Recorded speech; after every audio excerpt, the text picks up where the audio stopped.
السلام عليكم ورحمة الله وبركاته أعزائي المشاهدين. شروحات بلال سات في كل مكان، أسعد الله مساءكم ودمتم بخير. جاي لكم النهاردة بموضوع وسوفت جميل وحل مشاكل أجهزة الكومبو الصن بلس 2507L بدون واي فاي داخلي التي تحمل سيرفر فوني. نتعرف على الجهاز مع بعض. ادي الجهاز اللي بنقول عليه اللي هو جهاز الميو كلاسيك. طبعا الجهاز ده يا جماعه كومبو في وصله الار اف.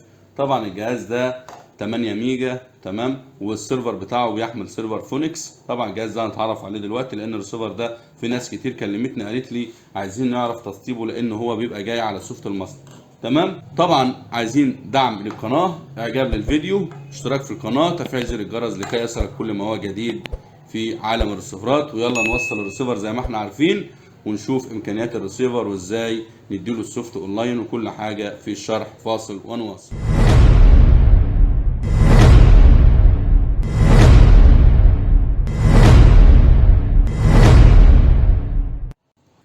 زي ما حضراتكم شايفين وصلنا الريسيفر، وطبعا وصلنا كل حاجه في الجهاز زي ما حضراتكم عارفين، وزي ما نشوف على الشاشه دلوقتي دي العصايه السحريه ازاي هنتعامل مع الريسيفر وازاي نديله السوفت اونلاين. نقرب الصوره عشان حضراتكم تشوفوا. زي ما حضراتكم شايفين قربنا الصوره تمام عشان خاطر نشرح معاكم. ادي الجهاز على وضعه الاصلي تمام زي ما حضراتكم شايفين، لسه الجهاز على وضعه الاصلي اهوت. هنتعرف واحده واحده على الجهاز. طبعا ما ننساش نصلي على النبي عليه افضل الصلاه والسلام، ونعمل اعجاب للفيديو واشتراك للقناه وتفعيل زر الجرس لكي يصلك كل ما هو جديد في عالم الريسيفرات. طبعا هنطلع اكزايت، هنخش على منيو تمام. ادي الجهاز لسه على وضعه سوفته الاصلي، يعني الجهاز لو دورت فيه اي حاجه مفيش فيه اي حاجه.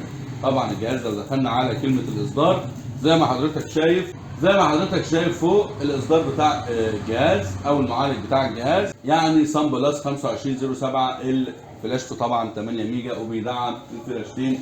وطبعا اصدار او تاريخ التاسس اللي هو بتاع السوفت 8 15 8 2019 يعني سوفت قديم. هنعمل ايه مع بعض؟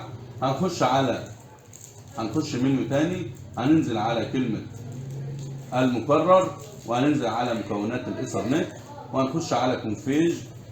تمام جاب لنا الشبكات. هنخش على شبكة الواي فاي طبعا عشان نديله السوفت اونلاين افضل.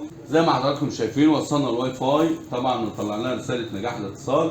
هنرجع باك تمام، هنخش على كلمة مكرر تاني وهننزل تحت خالص كده كلمة تجديد، واول حاجة اللي هي نت ابجريد تمام، ونعمل اوكي ونستنى لحد ما الجهاز يجيب لنا السوفت زي ما حضراتكم شايفين. وهنعمل عندك ادي كلاسيك 2507L كومبو وهنعمل اوكي لحد ما الجهاز يحمل معانا السوفت زي ما حضراتكم شايفين بالظبط.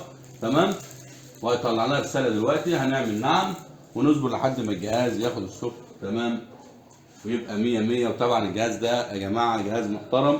ونرجع كده بالكاميرا عشان خاطر ندردش مع بعض ان شاء الله ونتكلم عن باذن الله قريب هنزل سوفت جميل وحاجه محترمه للمعالج جي اكس 6605 اس. طبعا هيبقى سوفت جميل وهيضيف كل حاجه. وطبعا انا عايزكم ما تستعجلوش في التحويلات والسوفتات، طبعا كل حاجه جايه ان شاء الله، ولكن عايزين زي ما قلت لكم تسمعوا الفيديو اللي انا بسيبه في صندوق الوصف عشان خاطر تقدروا تجمعوا الجزئين زي ما بقول لكم في كل فيديو او كل شرح.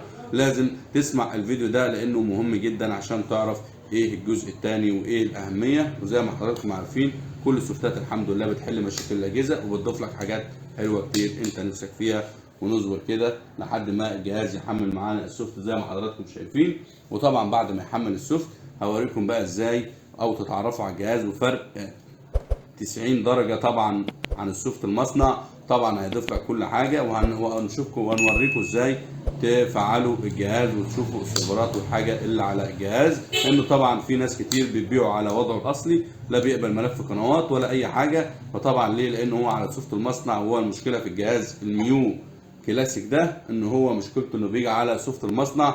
ففي صناعية كتير او ناس كتير بتحدثه للناس وهي مش عارفة انه عليه سيرفرات شغاله اصلا جايه مع الجهاز شغاله. وزي ما حضراتكم هنشوف بعد ما يحمل معانا السوفت هعرفكم دلوقتي ازاي نفعل كل حاجه على الجهاز لحد ما يرستر ويفتح اوتوماتيك لوحده. وبعد كده نتعرف على الجهاز. وطبعا هسيب لكم، طبعا في ناس هتقول لي طب انت هتسيب لنا السوفت ده؟ لا، انا بوريك ازاي وطريقه الشرح ازاي الريسيفر على وضعه وانت تحدثه وانت في البيت من غير سوفتات ومن غير اي حاجه، وحتى هتلاقي عليه ملف قنوات جديد برضو في التحديث الاونلاين بتاع الجهاز. فتح معانا الجهاز تمام. طبعا يا جماعه الجهاز ده من عائله الكومبو، يعني فيه جاك ار اف.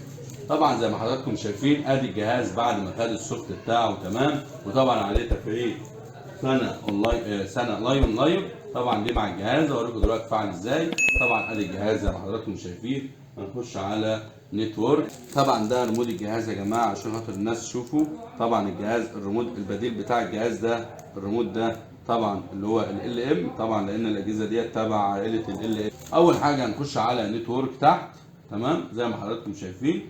هنخش على نتورك نعمل اوكي، وبعد كده هنخش على مكونات الايثرنت وندخل الواي فاي بتاعنا. بعد ما كتبنا الواي فاي وعمل لنا نجاح الاتصال تمام، هنخش بقى نرجع باك. طبعا لو جينا على النتورك طبعا هنا كده طبعا كانت السيرفرات فاضيه، هنطلع بره على القنوات خالص وهنضرب 8899 عشان نفعل السيرفر.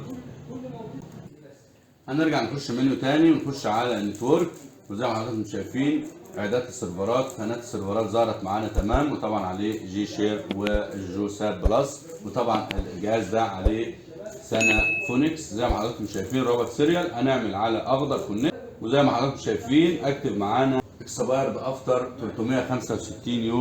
هو الجهاز عليه سنه فونكس وعلى عليه اللي هو اللايون لايف زي ما حضراتكم شايفين. وخلي بالك من النقطه دي مهمه. طبعا زي ما انت شايف قال لك ستيتس نوت ديفايس نوت فاوند، يعني السيرفر مش شغال.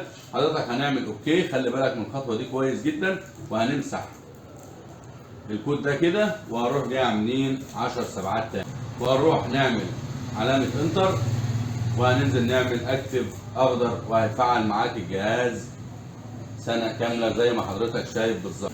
هنخش منيو. طبعا عايزين نحمل ملف قنوات الجهاز.